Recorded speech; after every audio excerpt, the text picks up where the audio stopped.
ఈ బర్ఫీ చూడండి చాలా సాఫ్ట్గా ఉంటుందండి. తినడానికి కూడా చాలా రుచికరంగా ఉంటుంది. మనకు పైన మినరల్స్, సాల్ట్స్, ప్రోటీన్స్ అంతా ఎక్కువ ఉంటుందండి. ఇది ఎలా చేసుకోవాలో చూద్దాము. దీనికని ఓ కప్పు బెల్లం తీసుకున్నానండి. ఆ బెల్లానికి ఓ కప్పు నీళ్లు వేసి కరగబెట్టుకుందామండి దీన్ని. ఈ వేయించుకున్న పల్లీలను కచ్చపచ్చగా పొడి చేసుకుందాము. పల్లీలు పొడి అయింది. ఇప్పుడు ఈ తరిగి ఉంచుకున్న అరటిపండును చాలాసేపు అయిందండి తరిగి, అందుకు ఇలా ఉంది ఇది. దీన్ని మిక్సీ చేసుకుని ప్యూరీ చేసుకుందాము. అరటిపండు ప్యూరీ చేసుకుందాము. ఇది చూడండి, అరటిపండు ప్యూరీ రెడీ అయింది. ఇప్పుడు చూడండి, ఇది బాగా కరిగింది బెల్లం. ఇప్పుడు కొంచెం ఉడకనిద్దామండి, ఎక్కువేం అక్కర్లేదు, కొద్దిగా ఉడికితే చాలు. నెయ్యి సగం కప్పు వేసుకుందామండి.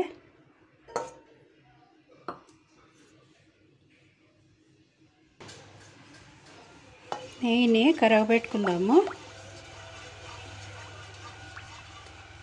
కొద్దిగా వేడైతే చాలు. ఇప్పుడు ఈ సగం కప్పు గోధుమ పిండి వేసుకుందాము.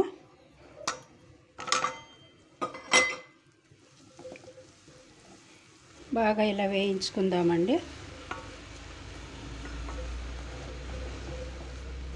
సిమ్లో పెట్టి వేయించుకోవాలి దీన్ని. కొంచెము పచ్చివాసన పోయేంత వరకు ఇలా వేపుకోవాలండి దీన్ని.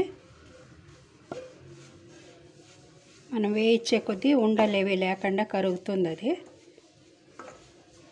ఇలా ప్రెస్ చేసుకుంటూ చేయాలండి. ఈ గోధుమ పిండి వేగింది. ఇప్పుడు పావు కప్పు రవ్వ తీసుకుందామండి. సగం కప్పు గోధుమ పిండి అయితే పావు కప్పు రవ్వ వేసుకోవాలి. దీన్ని కూడా వేసి బాగా వేపుకుందాము. కమ్మటి వాసన రావాలండి రెండు చేరి. ఇప్పుడు గోధుమ పిండి వాసన వచ్చింది ఆల్రెడీ. దీన్ని కూడా వేసి బాగా వేయించుకుందాము. అట్టెతో సరిగ్గా కాదని ఇలా తీసుకున్నాండి. ఇదైతే మనము ప్రెస్ చేసుకుంటూ ఇలా వేయించుకోవచ్చు, అందుకని నేను ఇది తీసుకున్నాను. ఇది బాగా వేగిందండి. ఇప్పుడు అరటిపండు ప్యూరీ దీంట్లోకి వేసేస్తున్నాను. బాగా కలుపుకోవాలి, అంతా మిక్స్ చేసుకోవాలి. అరటిపండు ప్యూరీ వేసినప్పుడు ఫస్ట్ ముద్దలాగా ఉంటుంది, అది వేగే కొద్దీ ఇలా పొడి పొడిగా అయిపోతుందండి. బాగా పొడి పొడిగా అయినప్పుడు మనము పాకు వేసుకోవాలండి. అంటే పాకేం కాదు, కరిగిన దాన్ని వేసుకోవాలి. బెల్లం కరిగి ఉంటుంది కదా, దాన్ని ఇందులోకి వేసుకోవాలి. దీన్ని ఇప్పుడు పొడి పొడిగా అయ్యేదాకా వేయించుకోవాలి. చూడండి, ఇలా పొడి పొడిగా అయినప్పుడు మనము ఈ బెల్లము కరిగించుకున్నాం కదా, దీన్ని వేసేద్దాము. వడబోసి పెట్టుకుంటే మీకు మట్టి ఏమి ఉండదండి. నేను వడబోసి పెట్టుకున్నాను. దీన్ని బాగా కలుపుకోవాలండి. ఇప్పుడు ఇలాంటి మంచి మంచి వంటలు కావాలంటే మీరు వనజ నాగ్ ఛానల్ బన్నూరు వారి వంటిల్లును సబ్స్క్రైబ్ చేసుకుని చూడండి. సబ్స్క్రైబ్ చేసింది అయినాక బెల్ ఐకాన్ నొక్కారంటే నేను చేసేటి వీడియోలన్నీ మీకు నోటిఫికేషన్లో వస్తాయండి. ఉండలు లేకుండా ఇలా మనం కలుపుకున్నామంటే బాగా కలిసిపోతుంది.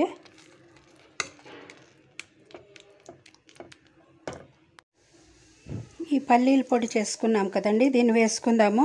మీకు కాబడితే కాజు పొడి కూడా వేసుకోవచ్చు. నేను పల్లీల పొడి వేస్తున్నాను. ఇది కలిపేసుకుందాము.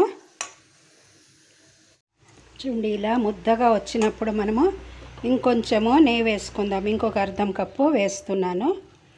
నెయ్యి ఎంత వేస్తే అంత బాగుంటుందండి, మనకు తెలుసు కదా స్వీట్స్కు. మరి ఇప్పుడు కలియబెట్టుకుందాము.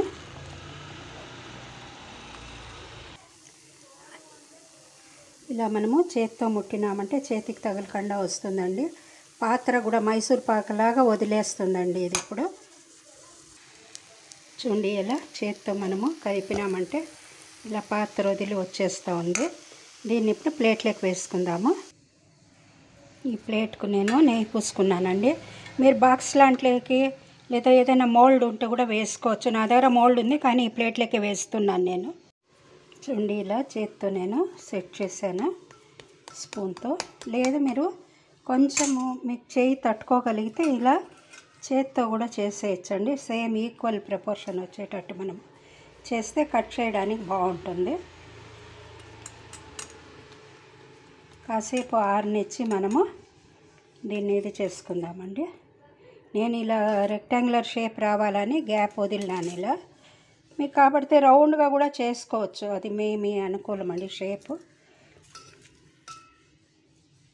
చూడండి ఈక్వల్గా ఇలా రావాలని నేను ఇలా చేసుకుంటున్నాను. ఇప్పుడు దీనిపైన మనం ఇంకా మిగిలింది కదండి, మిగిల్చినాను అప్పుడే నేను దీన్ని వేస్తున్నాను పొడిని.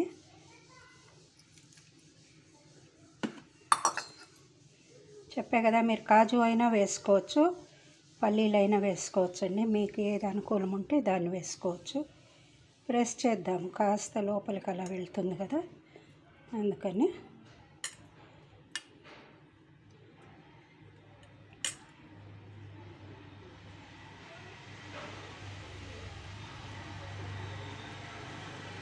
లేదో మీకు సిల్వర్ పేపర్ వేస్తారు కదండి కొంతమంది స్వీట్స్కు, అలాంటి కూడా వేయచ్చు. కానీ నేను వేయనండి, నేను సిల్వర్ పేపర్లు ఏమిటికి కానీ నేను వాడను.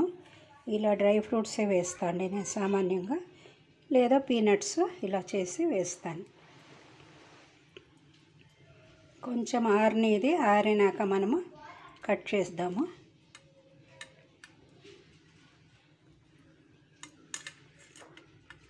చాలా టేస్టీగా ఉంటుంది, ఫ్లేవర్ కూడా బాగుంటుందండి ఇది.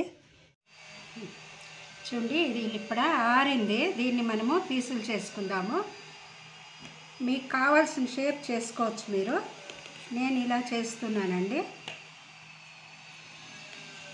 నేను కలర్ వేయలేదు, మీకు కాబట్టి కలర్ కూడా వేసుకోవచ్చు. నేనేం కలర్ అక్కర్లేదని ఉంది, కానీ కలర్ వేయలేదు ఇంట్లో. నేను ఇంట్లో ఉన్నా కానీ కలర్ వేయలేదండి. మీకు బాగా పెద్దగా కావాలంటే ఇలా కూడా కట్ చేసుకోవచ్చు అండి, ఇలా పెద్దగా చేసేసుకోవచ్చు. చూడండి ఇది ఇలా తీస్తే